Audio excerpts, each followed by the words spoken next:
Ya teman-teman, kembali lagi sama saya, dan di sini saya kedatangan suatu casing dari Venom RX seperti contoh yang ada di sini.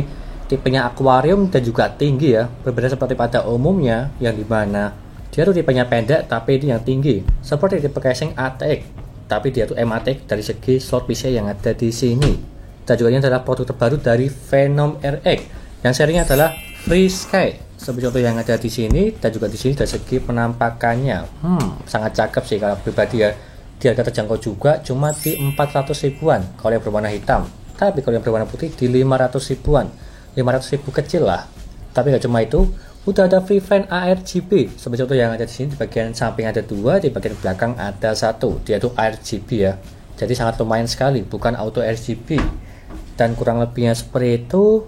Dan sebelum saya jelaskan apa saja spesifikasi yang ada di sini dan juga mereviewnya dari segi kelebihan maupun kekurangan dan juga dari segi sirkulasi udaranya, apakah 1:1 atau tidak, kalau memakai kaca di bagian samping dan juga tidak, jangan lupa klik subscribe di pojokan bawah tuh ya, tinggal diklik seperti itu. Lanjut, yang pertama untuk yang ada di sini saya bacakan dari segi spesifikasinya yang ada di bagian belakang sini ya, ada spesifikasinya di boxnya, tapi saya akan membacakannya dari segi yang ada di website karena dia itu sangat berbeda dari segi speknya ya, ada yang berbeda sedikit lah. Kita cek speknya yang ada di website dari Venom RX. Untuk yang ada di sini dia itu tipenya MATX, tapi yang aku suka dia itu memang agak tinggi ya dari segi casing pada umumnya. Kalau yang MATX biasanya tersebut cuma di segini lah, tapi kalau yang itu tinggi seperti ATX yang dimana tersebut dia itu ada banyak space di bagian atas maupun di bagian samping, apalagi di PCI nya lah. Kalau yang itu tersebut ada 5 PCI untuk tipenya MATX, kebanyakan tersebut di 4, jadi bisa dibilang ini tuh lebih longgar sedikit untuk PCI nya. Nah bagus sih kalau aku pribadi ya, tidak terlalu mepet. Dan juga di sini dia menggunakan material 0,6 mm SPCC. Kalau kita cek dia tuh gak tipis-tipis banget, ada beberapa yang menggunakan 0,4 sampai 0,5, tapi kalau yang ini jarang-jarang juga yang menggunakan 0,6 mm. Yang ada di spek di sini ya 0,6 mm udah bagus. Dan selanjutnya untuk yang ada di sini dia tuh support GPU 340 mm, dari sini ke sini triple fan dia tuh bisa, jadi nyaman.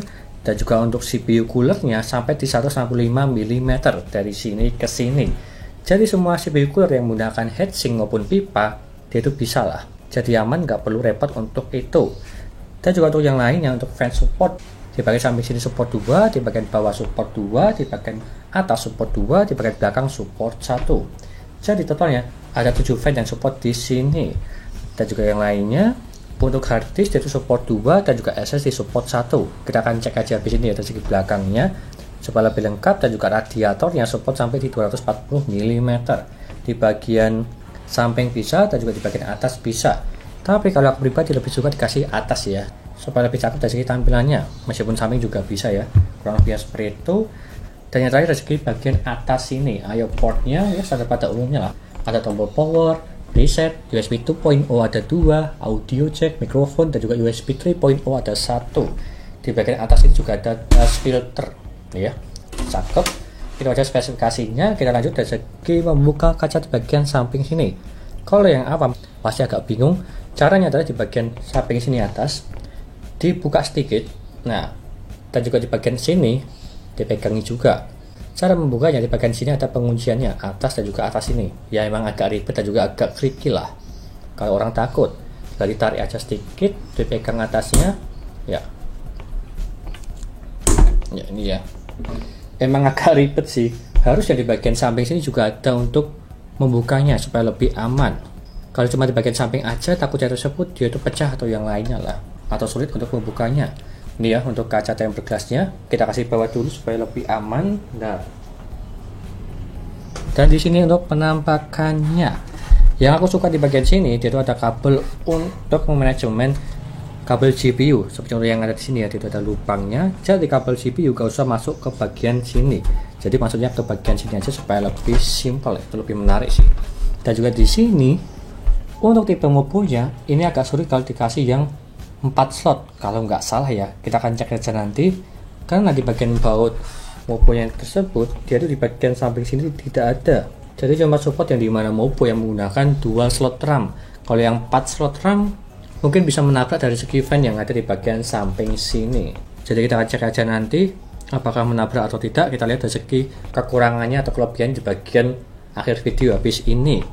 Kurang lebih seperti itu. Kita lihat dari segi belakangnya.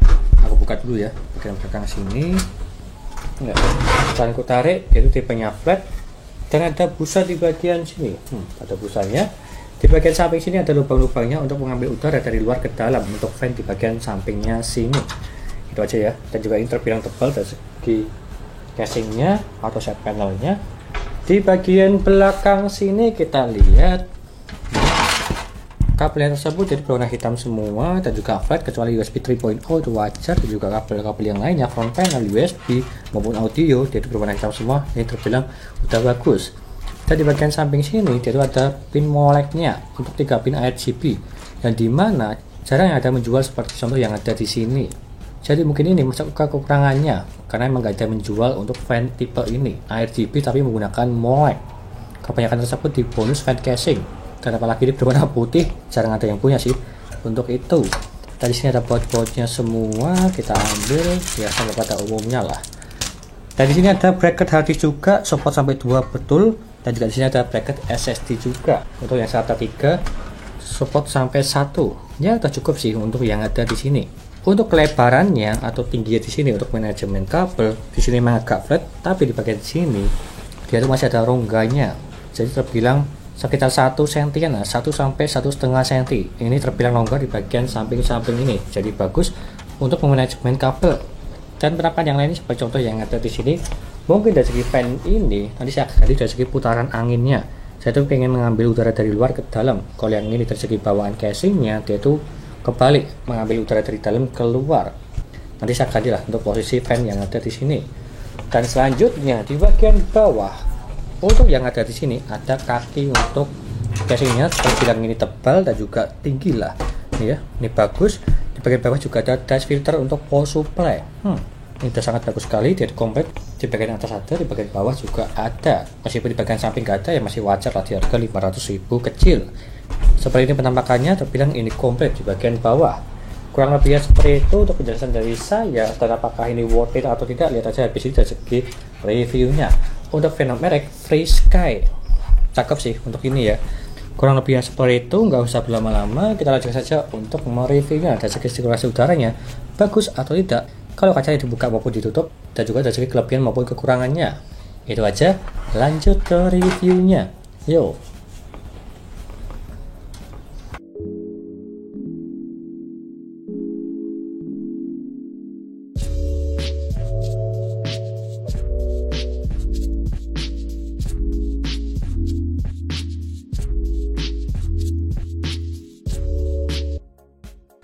Lanjut yang pertama, dari segi pengujian, kalau tanpa kaca di bagian samping dan juga memakai kaca di bagian samping di casingnya Venom RX Free Sky.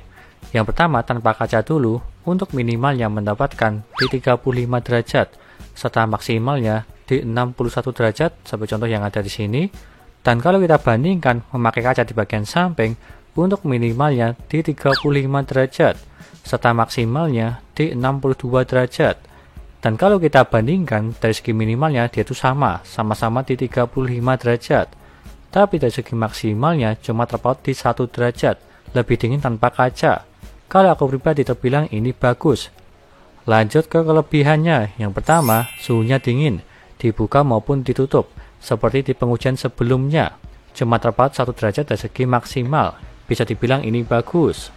Lalu yang kedua, support CPU cooler sampai di 165 mm. Semua CPU cooler menggunakan pipa, dia itu bisa masuk, dan juga radiator up to sampai di 240 mm untuk yang dual fan, serta GPU sampai di 340 mm. Jadi GPU yang triple fan dia itu bisa masuk untuk yang ini. Jadi terbilang ini bagus.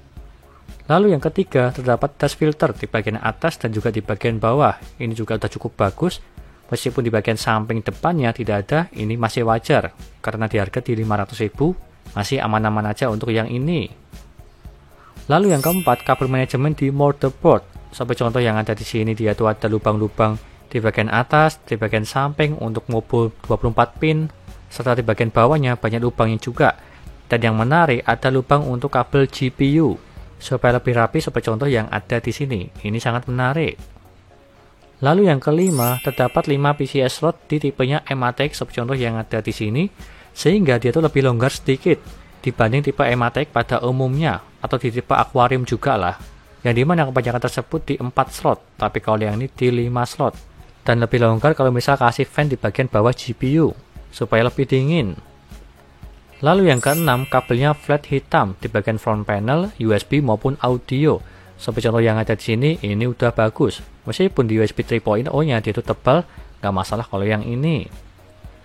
Lalu yang ketujuh, terdapat rongga 1 cm lebih di bagian belakang casing, yang dimana untuk memanajemen kabel di bagian belakang supaya gampang ditutup dan juga rapi di casingnya ini.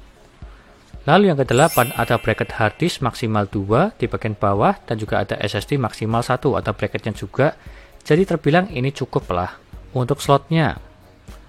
Lalu yang kesembilan, ada karet atau busa di bagian kaki casingnya. Terbilang ini bagus, kakinya cukup tinggi dan juga ada busanya untuk meredam getaran maupun aliran listrik. Jadi aman lah untuk yang ini di bagian bawah casing.